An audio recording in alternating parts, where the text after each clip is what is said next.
Welcome to Unorthodox Perspectives with your host, Luke Burrows.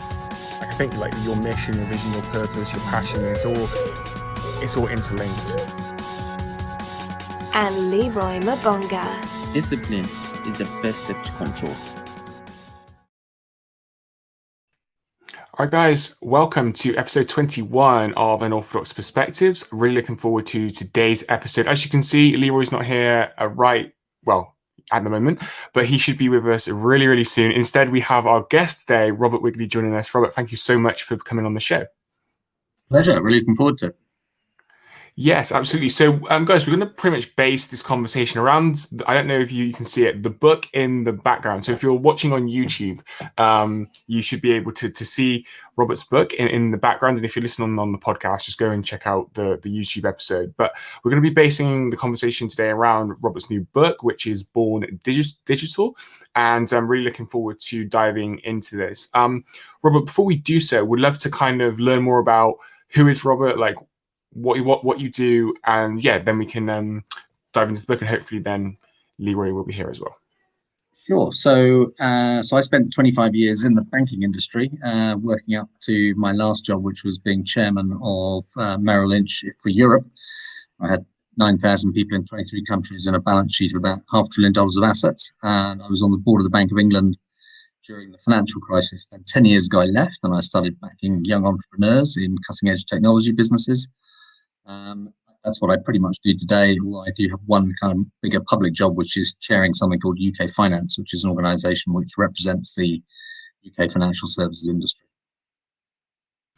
Amazing. And so how did the book come about? I'm really curious to kind of that story, that journey ultimately. Good question. So two things really. One was I got three sons myself, who are now 22, 20 and 17. It was partly watching the way they were growing up using technology, and particularly the youngest one in a very different way from my generation. And also seeing how it was affecting the development of their personalities and the way they looked at the world. And then about, I guess 3 years ago now, I kind of made a New Year's resolution to try and meet a new Generation Z entrepreneur every business day. I've met over 200, and it was actually those 200 meetings, which, by the way, were always the best hour of every day by miles, which cemented my view that Gen Z is just not slightly different from our generation. It's 180 degrees different. And I think most people my age, whilst they may have spotted some of it, haven't joined up all the dots and worked out quite what it all means. So it was trying to put that down in a book to help my generation understand Generation Z, and actually then to look at the effects of technology on society more generally and what we need to do about that. Yeah, and so in your opinion, so millennials, Gen Z, etc., I feel sometimes get a bad stick ultimately. Do you feel like that's fair from all the time you spent with our generation, young entrepreneurs? Why do you think that is? It'd be good to kind of I don't think it's fair. I don't think it's fair at all.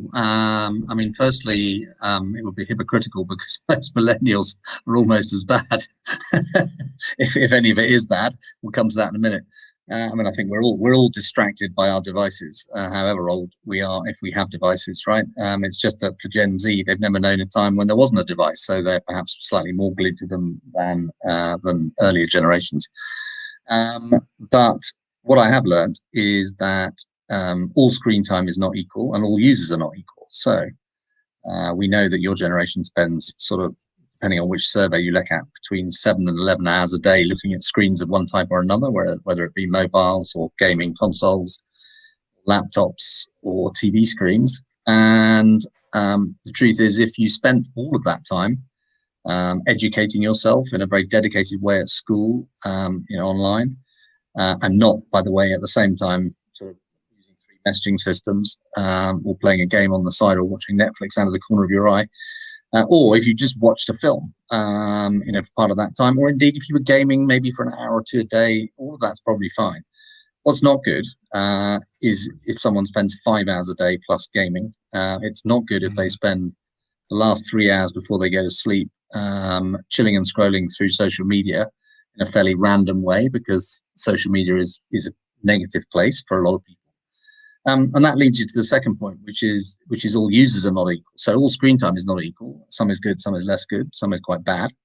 But all users are not equal, and there are people who are quite vulnerable. And if they were going to be vulnerable in the offline world, they're probably even more vulnerable in the online world, because no one is looking at what they're doing or trying to help them avoid the pitfalls. And so that can lead to all sorts of issues, which I'm no doubt we're going to come on and talk about. But yeah, so that's kind of what. So I think your generation gets a bad rap.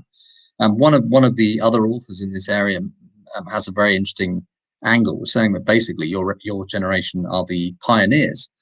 They are the people who are exploring the frontiers of a new world that's dominated by technology. So for my generation to criticize you would be unfair, because we haven't done that, and we don't know how to handle it ourselves. In a way, that's the point of the book.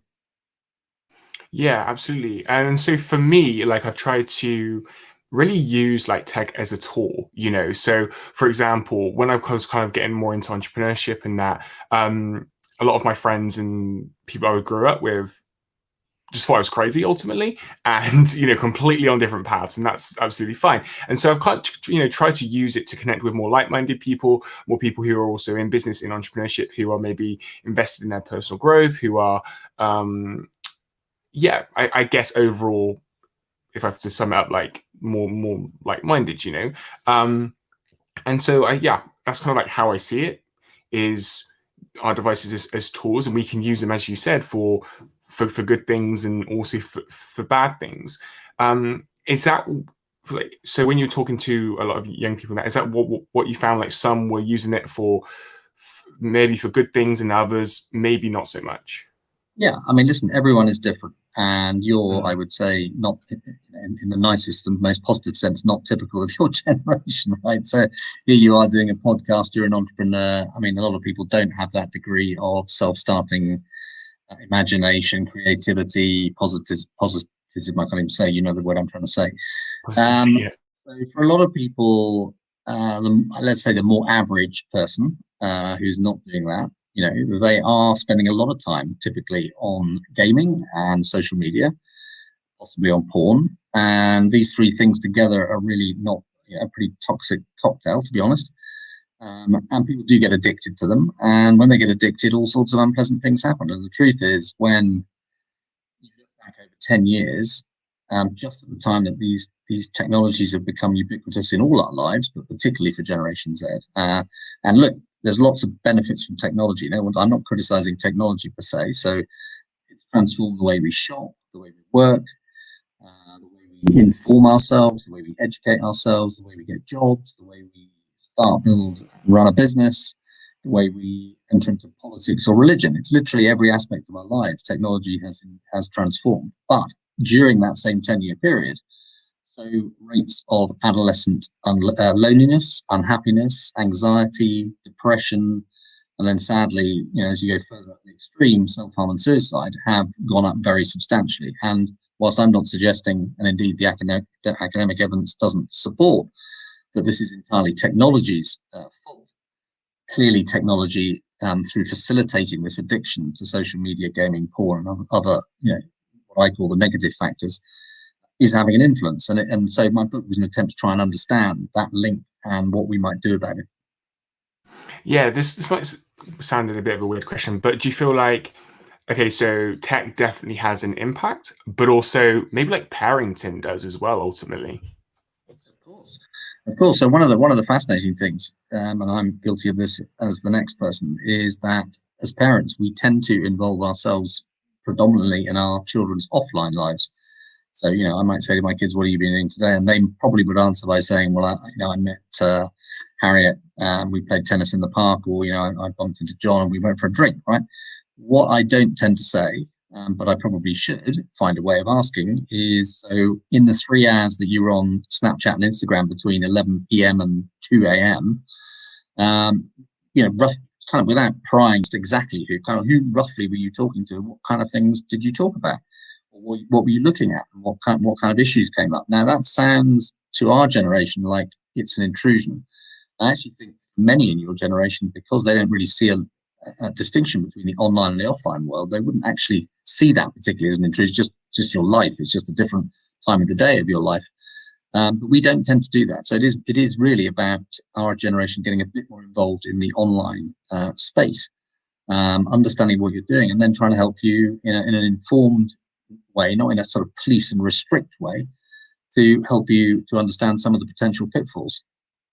Yeah, I like that because although I may not be your typical young Gen Z or whatever it is, I kind of relate to that. Like, I don't necessarily see, for me, a difference between offline and online. Like, for me, it's just like life, I guess, you know, like sometimes I may be working on the laptop and other times not. So yeah, I definitely like that. In terms of some things that we can do, maybe from your experience, from talking to other as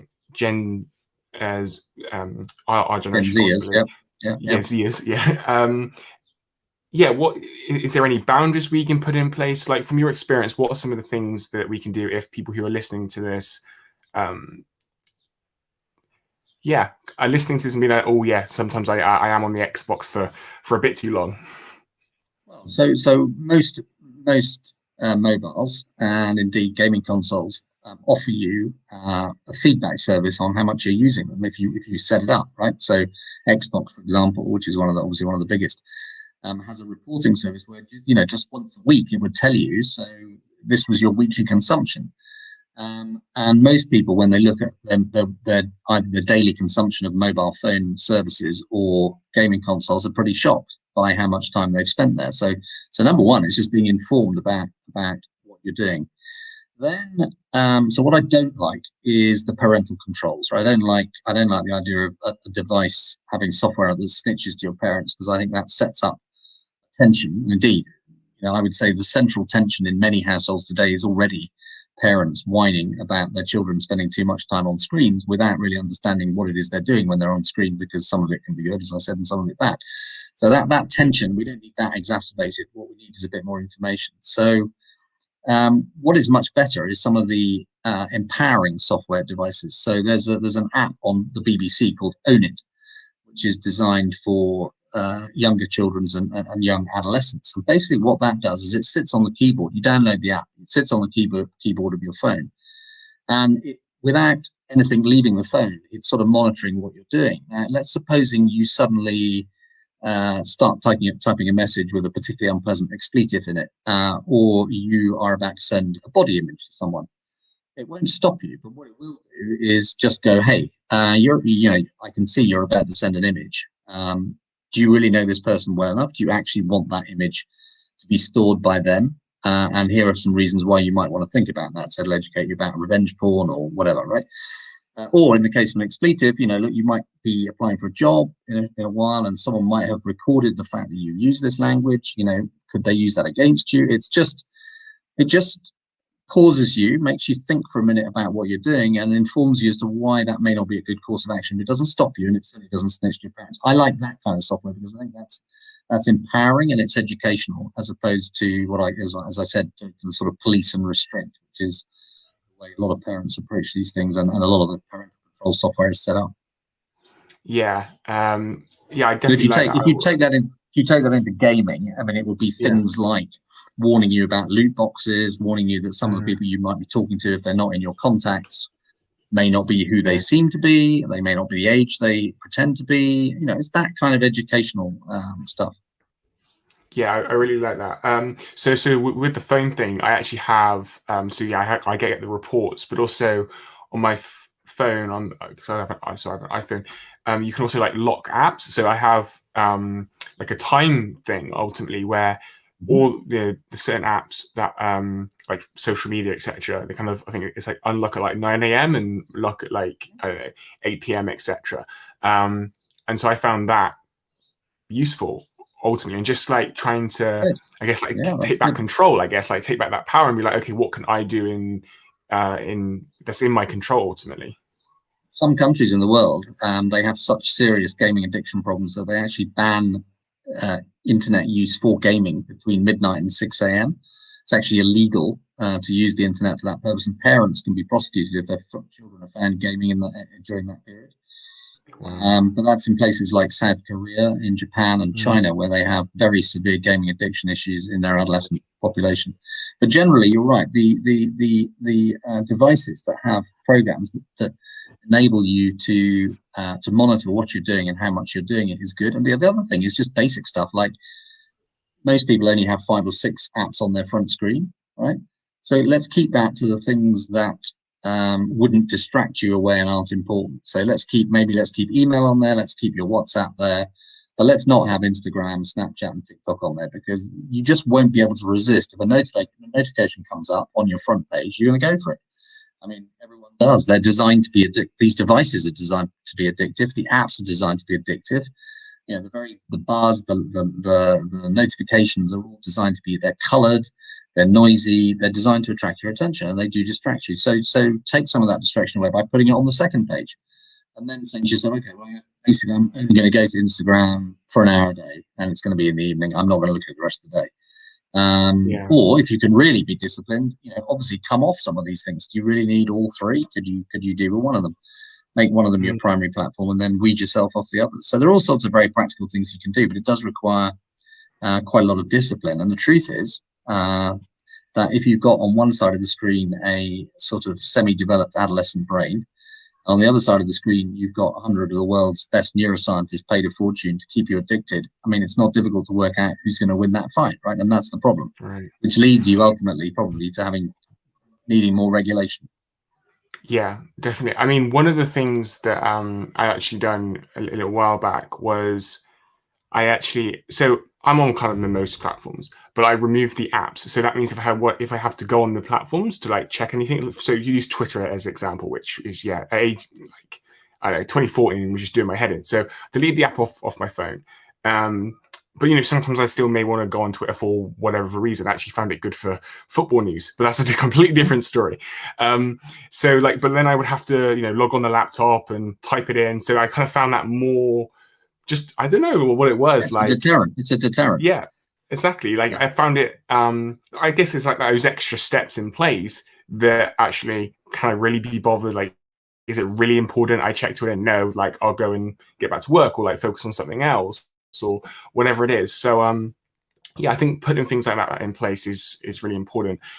So we have Leroy here now. Leroy, welcome. Yo guys, hi guys. Yo, Robert. Yeah, good, Leroy. How are you? I'm not too bad, thanks. Not too bad. Sorry, I got caught up with work. Just finished not long ago, just after half past 6. But yeah, hope you guys are well. No problem. Yeah, it was a long day. How are you guys doing? No problem. Yeah, we're doing well, man. So basically, we've been talking about Robert's book and some things that our generation can ultimately do to, I suppose, self-police themselves. Yeah, self-police themselves online. And so we've touched upon quite a lot already. So one of the things we touched upon is that not all online activity is bad. So some is bad, some can be used for good. It's not all equal. We spoke about how our generation could sometimes get a bad rap, and ultimately that's not fair. So yeah, if you have any questions for Robert around his book, maybe, which is actually behind him, I think I sent you something earlier as well, so you can kind of understand the conversation today. And that's kind of where we're at, really. Yeah. No, that's okay. Yeah, I just caught on the end there when you're saying how, you know, if you think about it, on one end of the screen, it's somebody who's not mentally developed to a stage where you don't understand what you are receiving, whereas on the other end, you exactly know what the purpose of the screen is, to be honest. And I mean, it's an interesting conversation. I was excited as well when I saw the topic of today, because it's something I've wrestled more with since I've had my firstborn. Like, you know, like it's something that I've always never been very fond of technology, as much as I'm very thankful of its usefulness. It's there's a disconnecting effect it has on humanity's ability to connect as a being, you know, and I see it now more than ever from my son's perspective, because he doesn't know any different, you know. So how can I, you know, basically share that sense of like there's a different way to connect, if that makes sense. You know, makes total sense, and it is probably the most insidious and sort of scary aspect of technology that people don't even. I mean, you have seen it, but not everyone works it out. So think about it like this: when I was growing up, if my mum came into the room and I was in a pram, she would come over and talk to me and look at me, and we'd look at each other, right? The modern situation is you'd probably be carrying your mobile phone. The baby might even have a tablet strapped to the pram or some kind of electronic device in the pram. So any eye-to-eye contact between you is going to be interrupted by two devices, potentially, right? We know that 42% of under 8-year-olds have their own tablet. We know that something like 30% of under 2-year-olds spend more than 2 hours a day on screens already. So why is that a problem? Well, it's for exactly the reason you identify. It attacks the places where empathy develops, where a child develops a bond with their parent, where a child develops a bond with another child in a play situation.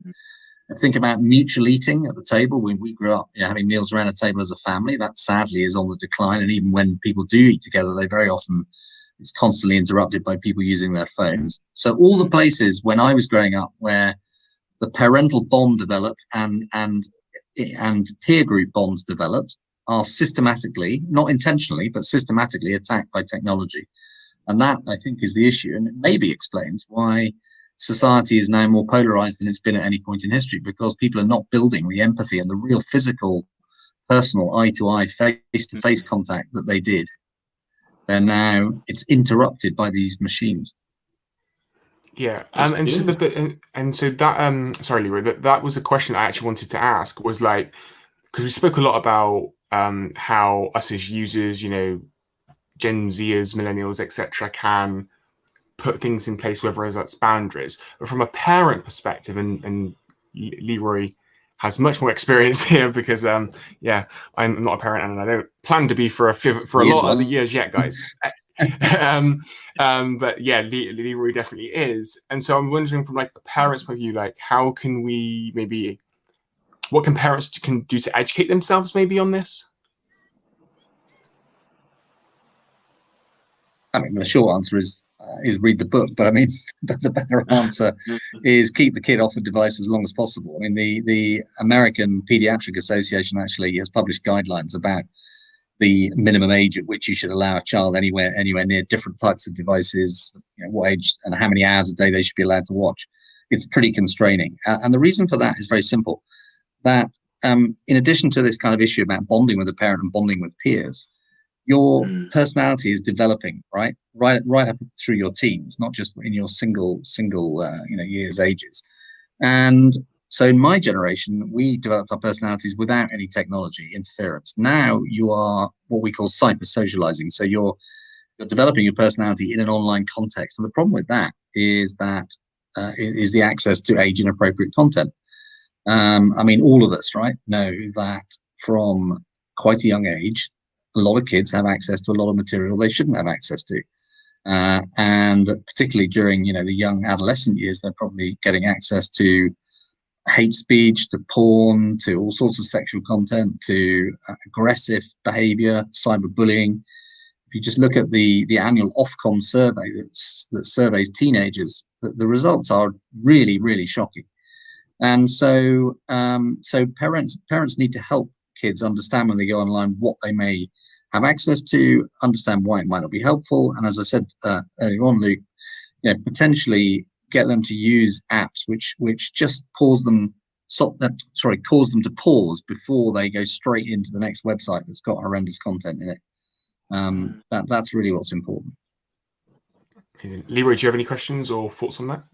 I don't know if it's a question or thoughts really, but it's like what you said on how it limits how much we connect, even parental and social bonds we can have with people. Like even the point you said on eye contacting, like that's something I also have been aware as well. Like when my son was younger, like there was a lot of eye contact. He used to have quite a lot of eye contact.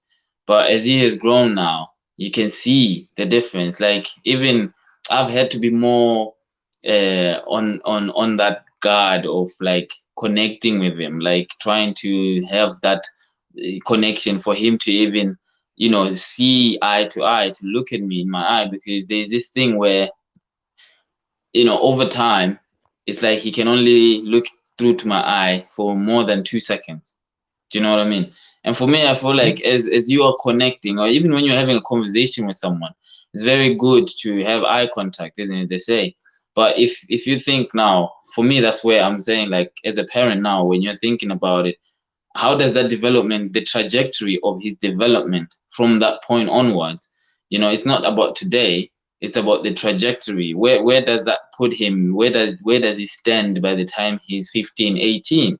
And when you mentioned the fact that today's society, you will find, a parent is walking with a phone, the child has got his own phone, and, this is an iPhone. Like, when I was 10, I didn't even know how to use a keypad on a phone, so there's a difference in how, like, accessible these things are. And I think there's also something in us as parents, or even adults, that we find the ease of technology because we already use it. So when it comes to having children, there's this, like, giving off, like, we also give them technology because then it gives us back our time to be on our own technology. Because when we take away the technology from our kids, they are looking to us to attend to them. And we don't want to give that much of attention, or let me say, we are so used to having our own attention, we have our own attention here. So now when we are actually having to interact, it's a different, you almost feel like, I've been doing this for 5 minutes now. Okay, I want to go back on my phone, right? You go on back on your iPad, right? But really and truly, for me, I guess, how I've been working around it is referencing back to my own sort of like upbringing, because if it didn't harm me, why is it now harmful for not to give my son such a thing? Do you know what I mean? Because for all my time, my guess is, Leroy, you didn't spend 8 or 9 hours a day on it when you were growing up, and the problem is today's at best today's kids are doing. At best, it'd be an hour over a day, and you're spending. I remember waking up. This used to be my childhood anyway. I used to be waking up at the break of dawn, and you hearing the birds and everything like that, and all you want to do is rush up and meet the other kids and play football or play something or do something outside. The only time you're called back home is to actually come and eat, and then you go out again. So there was quite a lot of, like, interaction, and I guess playtime and video games and TVs and stuff. It wasn't really at the back of our head. More of the thing was more, what can we create to have fun out here? So I'm from Africa, Robert, and so I grew up quite a long while there. So half the time we had to create our own devices. We used to create a football out of plastic bags. We take plastic bags and put plastic on top. You keep wrapping it until you have a football. You play for the next 3 hours, right? If you want to play something else, you take wire, and we literally made models of cars and trucks with the wire, and you're running around with it. Tire, you're pushing around tires. So you became so creative that by the time you are going home to sit down and watch TV, you're gonna watch for an hour and go to bed, right? And then you compare it to today now. When I'm looking at my son's upbringing, it's like they have so much entertainment for kids that's digital that I can easily say, you know what? Yeah, you go on and watch this for the next 7 hours, and then I'll do whatever I want.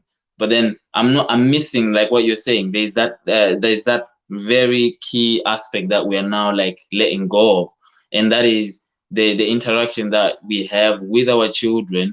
And when we are constantly, that's how they learn. That's how they learn of life. But then when we are now giving off that to the technology, that's, like you're saying now, the scientists and everything behind the screen. So I explain in the book, it's not just important, it's actually fundamental to the way the brain develops. And I explain some of the science behind it. The other thing, I think, to pick up on your point about how does that going to play out when he's 15, your son? So we're working in a society where AI is going to take over a lot of the basic jobs. Artificial intelligence, machine learning is going to take over a lot of the basic jobs. So what will be left for human beings are more complex jobs. And I describe in the book what I call digital bees, the mentality of today's Gen Z, where they basically leap from app to app and device to device. So they're looking at 3 or 4 things at once. It's serial multitasking, right? Now, the problem with that is that stops you focusing, and it stops you concentrating, and it stops what's known in the business as deep work. So deep attention, deep listening, deep watching, deep work. And the point is that in an AI world, we need people who can focus, concentrate, and do deep work. So the question is, to your point, Leroy, just at the moment when we need to be teaching our kids to focus and concentrate and to be able to do deep work, are we in fact teaching them to multitask and not concentrate on anything for more than about 5 seconds, including, by the way, looking at their parents? So to your point. That's true. That's actually true, because I mean, in terms of even focus and attention, really, it's actually something I'm like, okay, I actually have to have a conscious awareness on his attention and focus, like his span, because you can tell, like, you know, because largely I think as well, lifestyle in a developed country does not necessarily give you as a parent the time and the space to literally give this kind of attention to the upbringing of your children. And I feel like, as much as that is, I feel like it doesn't still give us as parents an excuse to now like neglect those fundamental aspects that are key to the development of the children, because we have had those developmental like stages. That's why for us, technological advancement seems like, yeah, it takes some burden off of us. But because of a developed country, we are constantly running to work. We've got, you want to cook, you want to do quite a lot. So by the time you have to give to your kids there's this energy they can draw out of you. That's how much they want you to be here. They want you to be present. And I feel like when we are on our phones and a lot of things, we're never really present. We're rarely ever present. So we never really feel the effort and the energy we are putting into things. You know what I mean? There's this I forgot the term, but I remember watching a documentary, and he was saying that before television was introduced to people, we used to spend time, and when we spend time, there's something where you feel it within yourself that, when you spend time and you feel like you have edified yourself, you feel the difference.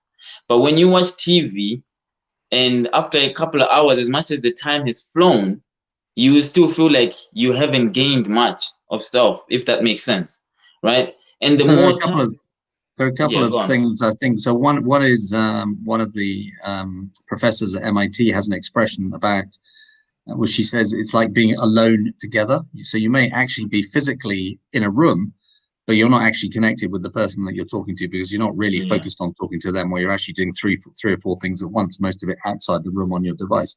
So she calls that being alone together. And I've got lots of great pictures of kids sitting around at meal times, half eating, half on their devices, when the 3 people they're not talking to are the 3 people they're sitting having their sandwich with. So it kind of illustrates the alone together concept. And I think I also talk in the book about what we call office pilots. So the idea of Gen Z is coming to a workspace facility, a WeWork facility maybe. They come in, go into a booth, crack open 3 devices, maybe a laptop, a tablet, and a phone. Put on the earbuds or the headphones, and the 2 human beings they don't connect with for the entire day are the 2 human beings in the next door booths. Are actually their neighbors, and by the way, tomorrow they're 2 different people. So anyway, there is kind of not that continuity of community that we had when we grew up in an office. And we call that office pilots. It's like they're flying the booth, but they're not actually connecting with anybody physically in the building. I mean, it's I don't know, Luke. I don't know if you've got me. I can talk a whole lot of day about this topic because, man, there's a passion I have about. I do respect technology, but it's almost like I can see the dissipating like connection, we have as human beings. And you can see that this one thing we all now essentially need is the very thing that is actually driving a wedge between each of us. You know what I mean? And it's like what you're saying, that office pilot almost mentality. Like we almost come into a space where I remember when I had my phone, and I forgot my charger, and I went to work. I was doing a night shift, so I went to work about an hour's drive away. So I forgot my phone, and I tried to manage my battery throughout the whole 12 hours. So by the time I'm coming to going home, I remember I had about 5%. So in order to conserve the energy, and of which I didn't know the direction back home, I thought, okay, I remember certain directions, so I will only pop back on the app to check my way. But what had happened was I drove so far, I passed my exit that would have gotten me home about 45 minutes from that exit.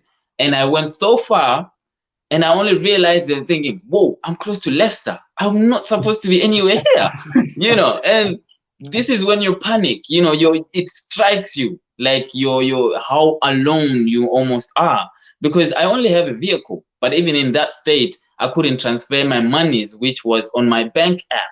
So you see, this one little device, as much as I've got my wallet and everything like that, it was almost central to my well-being.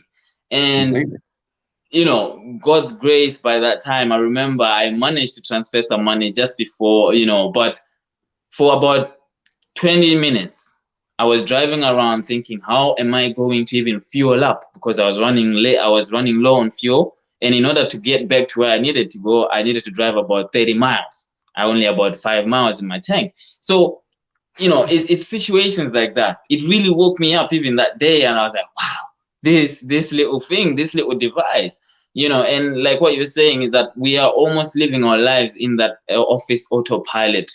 We are not aware, we are not present of our own being, of our well-being, like to an extent where it's only when you lose your phone do you realize how much you have lost of yourself, So who are you without this little device? Sometimes I ask myself, and that if you can answer that question, then you can almost explore that self with your device on the table for an hour, for the next 3 hours, because now who are you without that device? You already know. But I feel like as a society, we have come to that, like you said, a lot of the things are becoming AI. And something you said, Luke, I don't know. For me, I'm somebody who I like to see the connections. As much as some things may seem so far from each other, there's always a connection. And if you look into some words, as simple as they may be, such as Generation Z, you said Generation Z. We are the Generation Z, right? The alphabet, A to Z, right? Generation Z. If we are the ending of a that means our children are the Generation A, right? Artificial, Alpha, like they call Alpha, yeah. You know what I mean? So in that regard, what does that mean? That means it's a whole new world. This generation is going to usher in a world that even for us will be like, I don't know this, but my child will be like, I don't know the world you're talking about. This is the world. So as much as we are the Generation Z, we are almost like passing on the baton, and it's almost like, what kind of a baton are we passing on to the next generation that will really shape like the connection as human beings in this world, and oh man, somebody needs to say something. That's exactly what the book's about. That's exactly what it's about. And the question is whether you can as a generation wrestle back control of these devices and the companies behind them, and start them doing good for society rather than just doing good for their profit and loss accounts. That's really the question. I think it comes back to what we were talking about earlier around like, so there's just kind of two things that come to mind to me. One is what you mentioned a minute ago, Leroy, around kind of like the awareness point. And then I think like if we can be more aware of like actually what are we doing on these devices, etc. I think like that can be some of the, I think that's the start of the potential change. I call it like raising consciousness of like just becoming more aware. And then I think it comes up to the point we were mentioning before of like time on these devices isn't all equal. Like Leroy, let's not forget, without tech, like we would not be doing this. We would not have connected. Like you're how many miles, away from it. Like Robert, the same. And so I feel like again, I'll come back to it. Like I try and use the tech to make connections, and then of course, like meet up in it. Like me and Leroy have met up pre-COVID many times. And so, I think for me, it's just like actually coming back to that point of like, how can we use it as tools to help us to ultimately move forward? I know we're kind of running out of time a bit. so in terms of the book, Robert, is it broken down into kind of sections? I think like if we quickly cover kind of a bit more of the book, and then where people can pick up the book and get the book, and then we'll have some final thoughts. Okay, perfect. Yeah, so yeah, it is in sections. So the first section is quite analytical about the sort of technicalities of how addiction works in the human body, and why and how phones are designed to be addictive, and the apps on them are designed to be addictive. And there's lots of statistics about how many hours a day we all use them, how many people are addicted, how it affects things like your sleep and the way you develop your personality. So that's kind of the first half. Then the second half of the book is more about what else is happening in society at the same time. So that's things like the different ways in which youngsters meet other kids, and the kinds of relationships they develop and have, particularly, you know, dating and dating apps, and then ultimately porn and sexting. And then I talk about the decline of religion, the decline of marriage, the decline of the nuclear family that was the norm and is no longer, the decline of communal eating, which is a big one. And none of this is critical. I'm not like pro-religion or pro-anything. I'm just literally looking at the fact that this is what's happening in society, and it's partly facilitated by or running along in parallel with what's happening with technology. And then at the end, I try and put it all together and say, okay, well, so what do we do about this? And I've got advice for us as individuals, advice for parents and educators, teachers, then advice for the big tech companies, which they're not going to take, by the way, but I put it in anyway.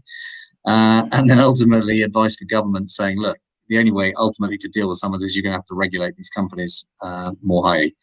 We need to restrict some of the things they can do, and we need to control them in the interests of serving society, not just serving their shareholders. And as to where you can get the book, it's available on Amazon or Kindle or Audible, or it's available on my own website, which is www.robertwigley.uk, in which case all the money goes to charity. If you buy it through Amazon, Kindle, or Audible, less money goes to charity, but it's probably easier for you to buy it there. So depends where you are. Amazing. I will link all that down just to warn you, it's called Born Digital: The Story of a Distracted Generation. You do need the second bit or my name, because there is actually an older book called Born Digital, which is by someone else. Okay, amazing. I will get the link, and I will link that all down below. In terms of final thoughts, guys, like Leroy, if we start with you, what final thoughts do you have on this topic, on this conversation? Over to you. I mean, to be honest, final thoughts will be like something you just mentioned there as well, like that awareness aspect. I feel like I've always, like I said, for me, one thing I've seen as an advantage in this technological advanced world is my own past. I use it as a reference, and I feel like if you think about it, anything we use, like before you use a computer, you need to be able to, like you say, raise your awareness and your consciousness, right, to be able to understand this machine.